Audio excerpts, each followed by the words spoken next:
bismillahi raxmaan raxiim halkan waxaan ka salaameynaa inantan abtiga ahay Mano Cumar Xasan abtiga waa ku salaameynaa magaalada Xood baan joognaa goor galabaan soo galay oo qorax dhaca sidaan horeba kugu sheegay biyihii 10 boqodood waxa la gaarsiiyay magaalada Xood 2 boqodood baa la gaarsiiyay magaalada Qorlugud iyo magaalada kale laamiga ku taala waradaad la yiraahdo laakiin 10 boqodood halkan baan ku shubnay maadaama dadku halkan ay u badan yihiin halkan ay wada joogaan marka abtiyo imika waxa la joogaa Xasan Salmaan Qulle iyo Ibrahim Axmed Waraabe Ibrahim Axmed ayaa la jooga Ibrahim Axmed Qulle marka Ibrahim de waa odigaad garanaysay waqtigii hore kuugu dambeeyay assalaamu alaykum wa rahmatullaahi wa barakaatuh waxaan salaamayaa Mano Cumar Xasan abti waxaana soo gaadhay deeq aad bixisay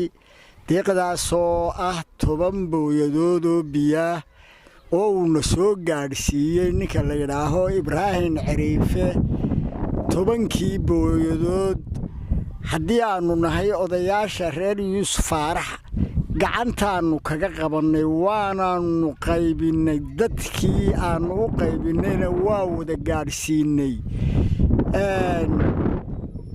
waxna dadku xoog buu u badan yahay oo xoog baan ku shubnay hareeraana 2 booyadood iyo 3 booyadood oo reero go'an oo yara gadoon aan u diray jazaaka Allah khayr abti waanu ku ducaynaynaa miisaanka xasanaadka Allah ku saaro maytidii dhimatay aad u bixisayna Ilaahay ha gaarsiiyo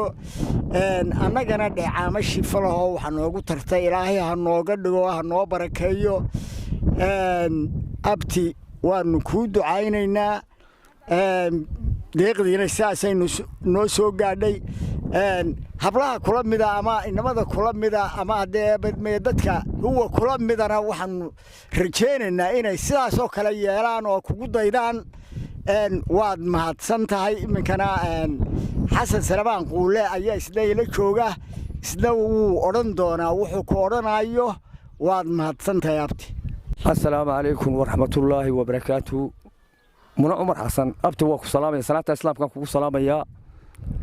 ismayna arag lagu isbarashoorteed aad iyo aad baan ku salaamaya biyaha sida odayaashu sheegan war kuma hadhin way Ibrahim Maxamed Xasan bi abti waa soo gaarsiiyay dadkii hadda Xood bay joogan waa lagu shubaya haddana waa la shubaya sidii aad soo bixisay ayay u soo gaareen Ilaahina waxaanu kaaga baryanaa halkii aad ka soo bixisay mid ka badan Ilaahay ku soo galiyo hooyana aad u bixisay in Ilaahay naxariisto jannatul firdaws ka waraabiyo abti aad iyo aad baan ku salaamanaa waliba anigu 100 jeer iyo 1000 jeer baan ku salaamaya abti